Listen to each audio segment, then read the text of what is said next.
domingo de Ramos em João, capítulo 12.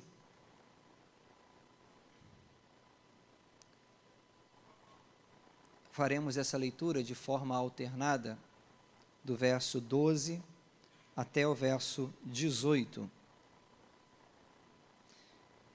Evangelho de João, capítulo 12, a partir do verso 12 até o 18.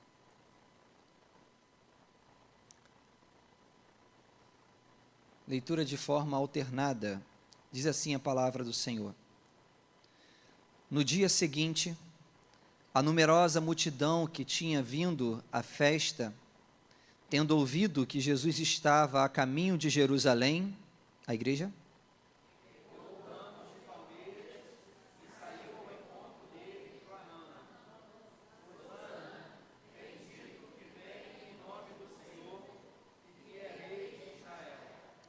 E Jesus, tendo conseguido um jumentinho, montou, segundo está escrito: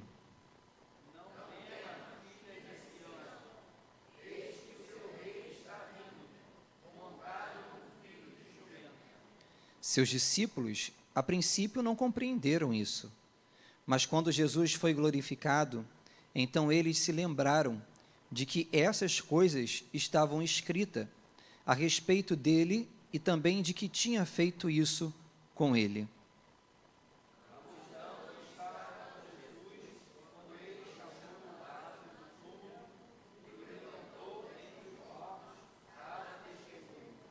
Por causa disso, também a multidão saiu ao encontro de Jesus, pois ouviu que ele tinha feito esse sinal. Palavra do Senhor. Meus irmãos, a Páscoa já é a semana que vem. Como o ano está passando rápido, né? E apesar de não ter nada a ver com o chocolate, a Páscoa, nós, quando entramos nos mercados, nas lojas, já sentimos aquele cheiro, né, de chocolate, as prateleiras abarrotadas, né, de bombom e ovos.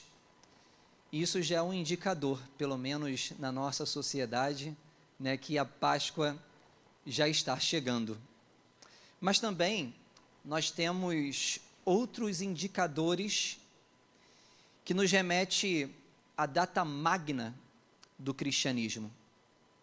Por exemplo, a substituição da toalha lilás na mesa para a cor vermelha. Como nós sabemos, a quaresma, que é marcado por essa cor lilás, é uma preparação para essa data magna, no qual aponta a morte e ressurreição de Jesus Cristo. E exatamente no domingo de Ramos, uma semana anterior à morte e ressurreição do nosso Mestre, então é colocada essa toalha, a toalha vermelha, e lembramos de uma passagem muito significativa nas Sagradas Escrituras, que é intitulada como a entrada triunfal de Jesus em Jerusalém. E esse texto que nós lemos, ele está justamente descrevendo esse momento, o momento que dá início à Semana Santa. E esse texto, ele ocorre num momento muito importante e marcante para o ministério de Jesus, que é a ressurreição de seu amigo chamado Lázaro. É depois dele ressuscitar Lázaro que então temos a entrada triunfal. E é importante sabermos que após esse milagre, muitas coisas aconteceram. Por exemplo, as pessoas ficaram entusiasmadas a respeito de Jesus e queriam saber quem era esse homem que tem o poder para não apenas curar, mas ressuscitar mortos. A fama que antes era velada a respeito de Jesus, quando ocorre esse milagre extraordinário, ela começa a atingir todos os povoados. Jesus, agora, além de ser conhecido, ele quer ser visto pelas pessoas. As pessoas querem o ver. Mas não somente as pessoas querem o ver, mas também os líderes religiosos, porque após esse milagre, eles começaram a tramar contra Jesus, e não apenas contra Jesus. Inclusive, eles arquitetaram silenciar, matar Jesus e também Lázaro. O texto nos informa a respeito desse sentimento maquiavélico que estava no coração dos líderes religiosos. Por conta disso, Jesus ele teve que se retirar para uma aldeia chamada Efraim, que fica no deserto. E tudo isso que nós estamos relatando aconteceu próximo a essa data magna do cristianismo, a Páscoa, uma festa que fazia Jerusalém parar de tantas pessoas que afluíam para o templo que estava em Jerusalém, a parte sul de Israel. Meus irmãos, imagine que essa data, a Páscoa, era como se fosse bem próxima no sentido de aglomeração de pessoas, como nós temos no Carnaval ou em datas que marcam a nossa sociedade. Pessoas de muitos lugares, não apenas judeus, iam para Jerusalém para participar dessa festa. A cidade estava tomada de pessoas e queriam saber quem é Jesus. Queriam contemplar com os seus olhos aquele que tem o poder de não apenas curar, mas de ressuscitar pessoas que estavam mortas. E é justamente após esse período de Jesus se retirar nessa região chamada Efraim, o texto vai dizer que 6 dias antes da festa, agora Jesus ele retorna para a casa de Lázaro, e juntamente com ele, as pessoas sabendo que ele estava indo para a casa de Lázaro, uma multidão o acompanha. Dentre elas estão os curiosos, mas também os líderes religiosos que querem pegar Jesus. E meus irmãos, é nesse momento em que Jesus está em Betânia, as pessoas querendo contemplar com os seus próprios olhos Jesus, mas também Lázaro, que ressurgiu dentre os mortos, e após Maria derramar o bálsamo sobre Jesus, o preparando para a morte, que agora ele resolve entrar em Jerusalém num jumentinho.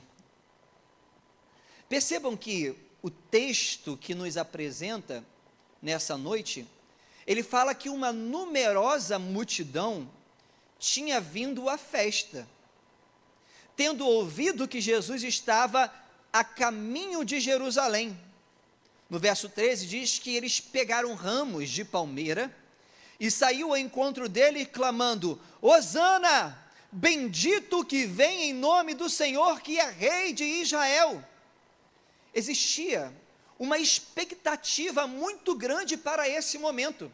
Jesus estava junto com a multidão em Betânia, mas uma outra multidão estava em Jerusalém, e agora eles ouviram que Jesus estava a caminho de Jerusalém, que iria se mostrar para o povo. Dessa forma, eles entusiasmados começaram a pegar os ramos e a gritar: Hosana, bendito que vem em nome do Senhor, que é rei de Israel. Se nós pararmos para olhar o verso 55 do capítulo anterior, desse que nós estamos lendo, diz que estava próximo a Páscoa dos judeus. E muitos daquela região subiram para Jerusalém antes da Páscoa, para se purificarem. Lá, procuraram Jesus e, estando eles no templo, diziam uns aos outros: que vos parece? Não virá ele à festa?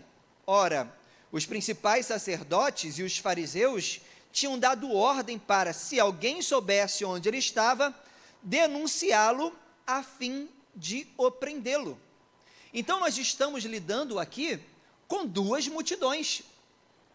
Uma multidão que está com Jesus em Betânia e o acompanhando para Jerusalém, e a gente tem uma multidão em Jerusalém que está alvoroçada querendo ver Jesus.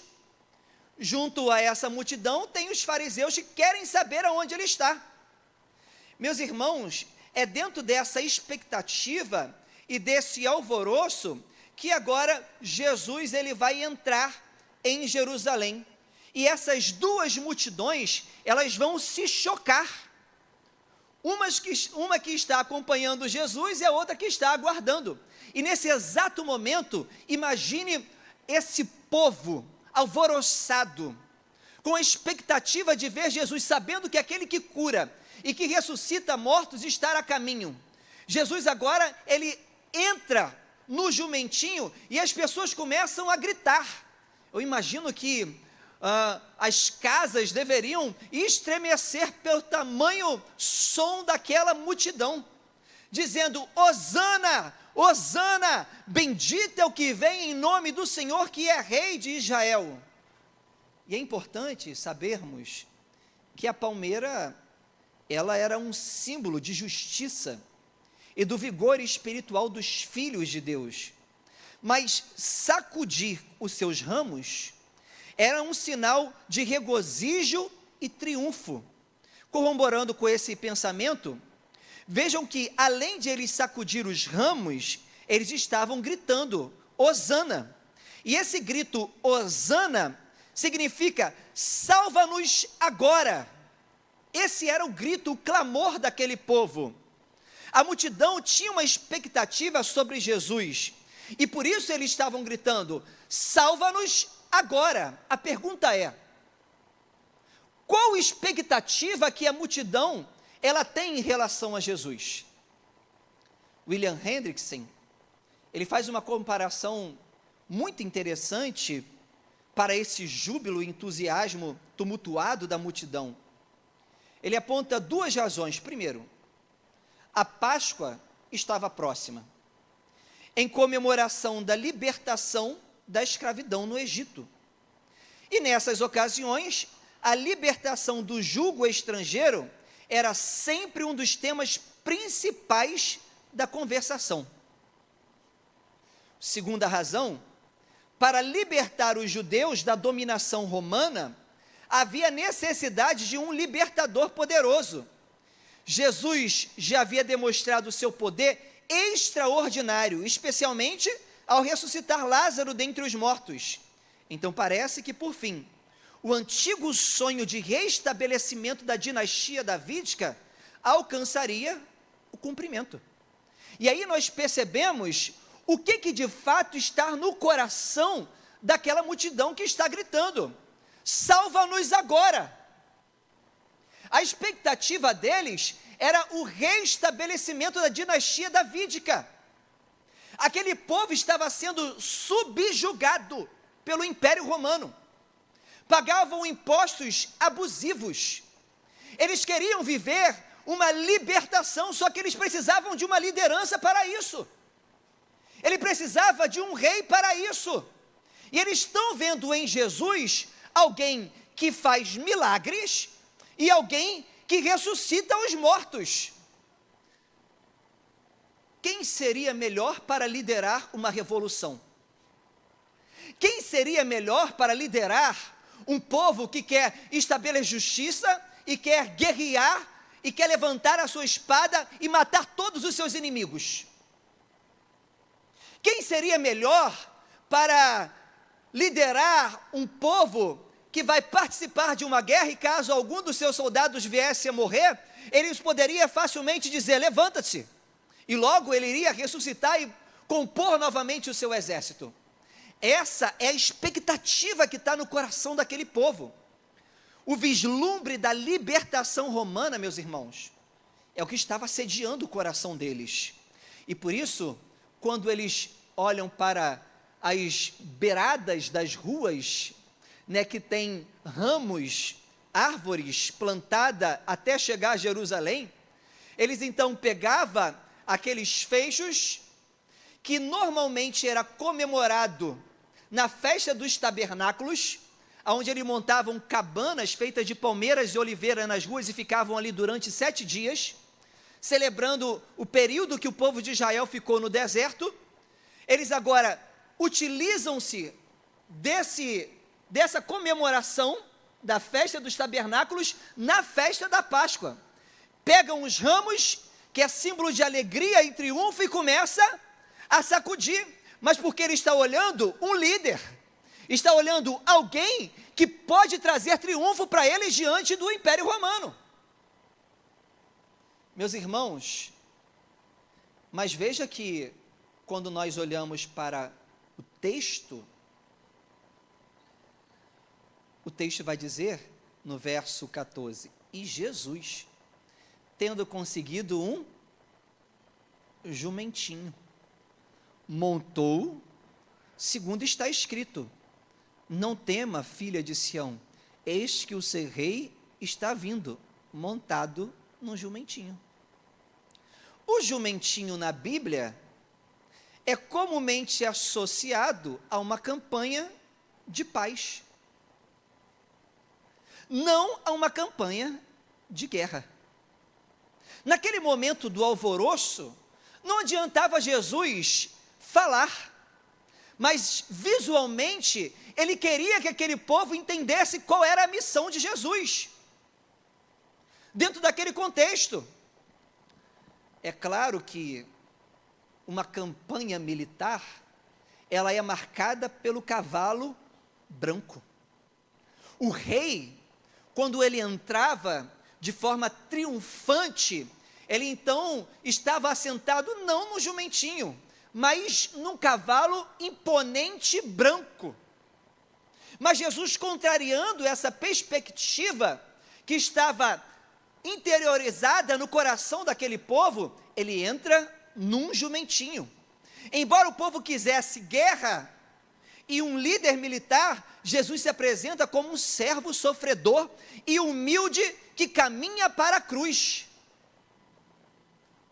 O texto menciona que nem os seus discípulos entenderam o que estava acontecendo. Eles só vão entender o que está acontecendo apenas na glorificação, quando Jesus está indo assunto aos céus. Mas nesse exato momento, diante daquele tumulto, e diante daquela expectativa, nem os discípulos de Jesus estavam entendendo o que estava acontecendo. Meus irmãos, percebam que esse texto, ele apresenta para nós informações muito importantes, e às vezes até contrário àquilo que nós pensamos. E eu quero, nessa noite, refletir com os irmãos, ancorado nesse tema, a entrada em Jerusalém, sobre 2 perspectivas. Perceba que a primeira perspectiva que eu quero apresentar para vocês é a perspectiva da multidão. Porque podemos perceber no texto que o pensamento da multidão não era a mesma do que Jesus. Nas encostas das ruas em direção ao templo, tinha muitas palmeiras. Eram árvores resistentes ao calor daquela região e que possuem raízes muito profundas. Os ramos das palmeiras, meus irmãos, eram usados para montar as cabanas. Era símbolo de triunfo, era símbolo de alegria. E aqui nesse texto, apesar de ser a festa da Páscoa, o povo está remontando esse momento de triunfo e de alegria. No entanto, todo aquele alvoroço e toda a motivação que está no coração daquele povo, apesar de ser uma alegria, é uma alegria errada. quem é Jesus para aquela multidão? É certo que podemos dizer que parte da exclamação dele está correta, porque ele é aquele que vem em nome do Senhor, e ele é o rei de Israel. Mas o grito, salva-nos agora, Hosana, salva-nos agora, esse grito está relacionado a uma salvação terrena e política. A perspectiva da multidão em relação a Jesus era que ele fosse o novo Moisés. Quem era Moisés? O povo estava no Egito, sofrendo 430 anos, e agora surge um líder. Um líder que faz milagres, que derrotou os feiticeiros de Faraó, e que agora com mãos fortes vai libertar o povo daquela escravidão.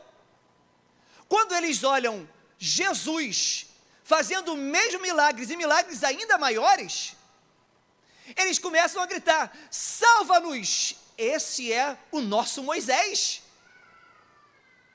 Mas veja, meus irmãos, que mais do que isso,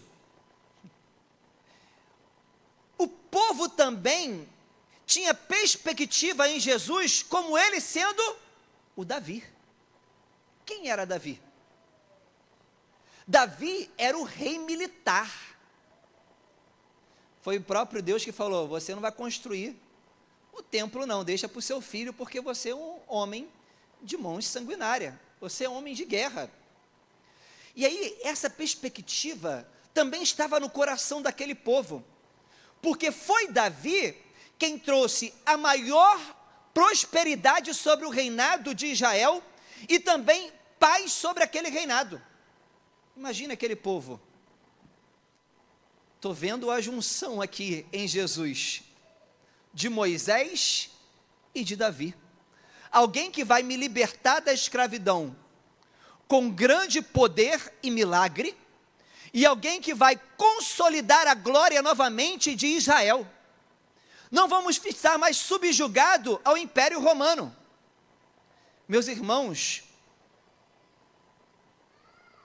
William Hendrickson, ele diz que se este Jesus era capaz de ressuscitar um homem morto, que estivera no túmulo por 4 dias, onde estavam os limites de seu poder? Sob o comando de um líder como este, eles poderiam até mesmo livrar-se do jugo romano. Isso é o que estava no coração daquele povo. E aí, meus irmãos, isso deve chamar nossa atenção. Sabe por quê? Porque isso também estava no coração dos discípulos de Jesus.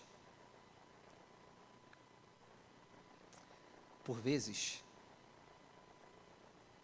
nós estamos eufóricos como aquele povo, gritando, Hosana, Hosana, bendito é o que vem em nome do Senhor, salva-nos agora, mas com as motivações erradas.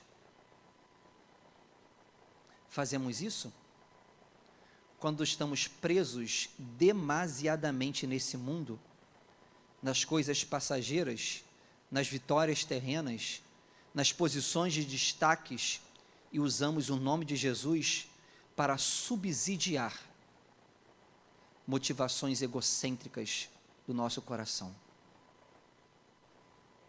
Aquele povo estava gritando,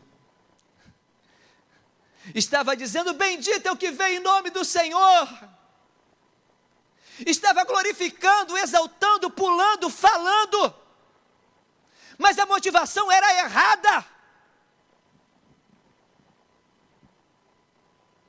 O sentimento egocêntrico, partidário, mesquinho, vaidoso, pensando só nos seus próprios benefícios e deixando de lado o que a palavra de Deus dizia a respeito de Jesus mesmo.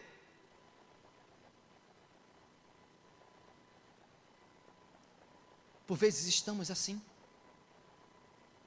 Usamos o nome de Jesus para subsidiar os nossos sentimentos egocêntricos. Coisas que nem partilham da vontade de Cristo para nós revelada na sua palavra. Essa era a perspectiva do povo em relação a Jesus. Mas veja comigo, agora, a perspectiva de Jesus em relação a essa entrada triunfal. Podemos perceber no texto que o pensamento de Jesus não era a mesma do que o da multidão. No verso 14 diz: e Jesus, tendo conseguido um jumentinho, montou, segundo está escrito: não tema, filha de Sião, eis que o seu rei está vindo montado num jumentinho. O que ele fez foi um claro cumprimento da profecia. E o povo de Jerusalém deveria ver isso imediatamente. Já estava escrito pelo profeta Zacarias, quando ele diz: alegra-te muito, ó filha de Sião, e exulta, ó filha de Jerusalém, eis aí te vem o teu rei justo e salvador, humilde, montando em um jumentinho, cria de jumenta. Jesus estava aqui apenas cumprindo a profecia, mas ela estava trazendo um ensinamento importante que os judeus não queriam perceber. A euforia era tão grande que os olhos deles estavam fechados para aquilo que Jesus queria trazer de ensinamento visual para eles. Pergunta é: por que entrar num jumentinho? Para enfatizar o caráter pacífico de sua chegada e de seu reino. Acrescenta-se que ele vem montado em um jumentinho, cria de jumenta. Ele vem como o príncipe da paz, não como o senhor da guerra. Como eu disse, o jumentinho, quando a gente olha através das Sagradas Escrituras, sempre está simbolizando uma campanha de paz. O cavalo da guerra, já o cavalo na Bíblia apresenta o símbolo de guerra.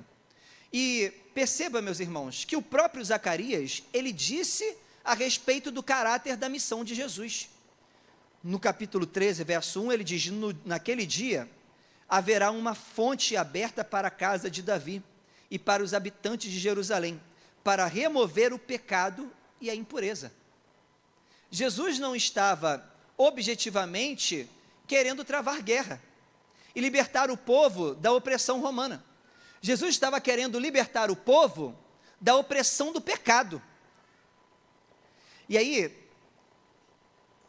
tem um autor, Girard, é o nome dele, tem um livro chamado Os Símbolos na Bíblia. Ele diz que o cavalo muitas vezes está ligado à Guerra Santa. E é justamente isso quando a gente olha o texto de Apocalipse.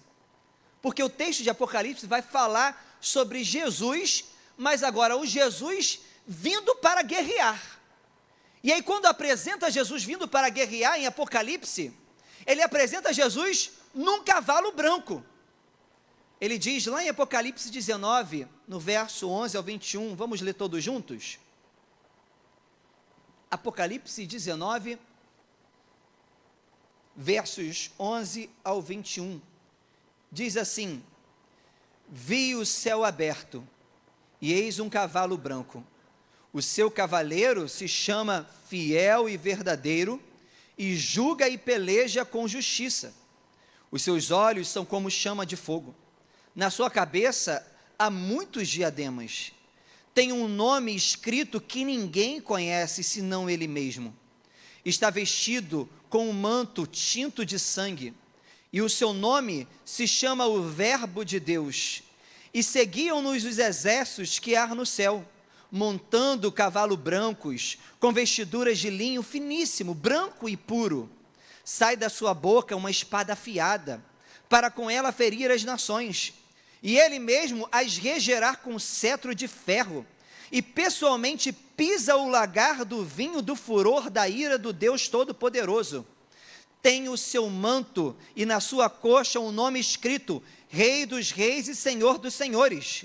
Então vi um anjo posto de pé no sol, e clamou com grande voz, falando a todas as aves que voam pelo meio do céu: vinde, reúne-vos para a grande ceia de Deus, para que comais carnes de reis, carnes de comandantes, carnes de poderosos, carnes de cavalos e seus cavaleiros, carnes de todos. E aqui, meus irmãos, veja que esse texto, ele está descrevendo a vitória final de Cristo sobre o mal. Jesus está triunfando com a sua igreja, diante de toda a hoste da maldade, e o reino de Deus vai ser estabelecido para a glória do nome dele. O Cristo que veio, inicialmente, como servo sofredor, entrando em Jerusalém, como no jumentinho, agora quando ele vir para buscar a sua igreja e estabelecer juízo, ele vem sentado num cavalo branco, porque agora o fim dele é estabelecer guerra e matar todos os seus inimigos, trazer triunfo para a igreja. E aí, aqui, meus irmãos, nós podemos perceber que da perspectiva de Jesus, a missão estava vinculada a um reino espiritual e não material naquele momento. Da perspectiva de Jesus, aquela entrada era o caminho para a cruz e a entrega dele mesmo para a morte. Por diversos momentos, Jesus, ele curava uma pessoa, e aí ele dizia para aquela pessoa: ó, não conta para ninguém. Aí você percebe Jesus caminhando mais um pouco, e ele vai curar uma outra pessoa e fala: ó, vai lá e se apresenta somente ao sacerdote. E aí Jesus chega mais um pouquinho adiante, ele vai curar uma outra pessoa, ó, fica em silêncio. Isso é chamado de segredo messiânico, dentro da teologia, porque existia um tempo necessário para Jesus cumprir a sua missão. Vai ser exatamente no domingo de Ramos, que agora Jesus, ele vai se mostrar para todo o povo quem de fato ele é, e o que ele proporcionou para isso acontecer? A morte de Lázaro, a ressurreição de Lázaro, porque até então, não tinha acontecido isso antes, e ele faz propositalmente perto da Páscoa, porque as pessoas estão afluindo para Jerusalém, e agora, quando a notícia chega aos ouvidos, quem é esse homem que ressuscita mortos? Propositalmente, Jesus agora, ele prepara todo o cenário para que ele pudesse entrar em Jerusalém. E aí começam os gritos, a multidão dizendo: Hosana, bendito é o que vem em nome do Senhor. Mas vejam que esse grito, na perspectiva daquele povo, era um grito que marcava o sentimento do coração deles egocêntricos, querendo o estabelecimento de um reino davídico, sólido e próspero. Mas nesse momento, Jesus estava entrando como servo sofredor, porque ele sabia que hoje, no domingo de Ramos, ele estava se mostrando, mas que o passo posterior a essa demonstração seria a cruz do Calvário.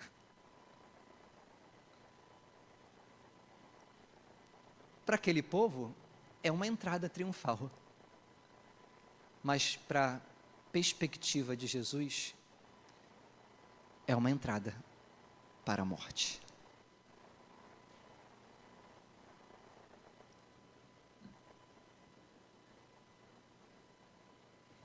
Semana que vem é a Páscoa, a data magna do cristianismo.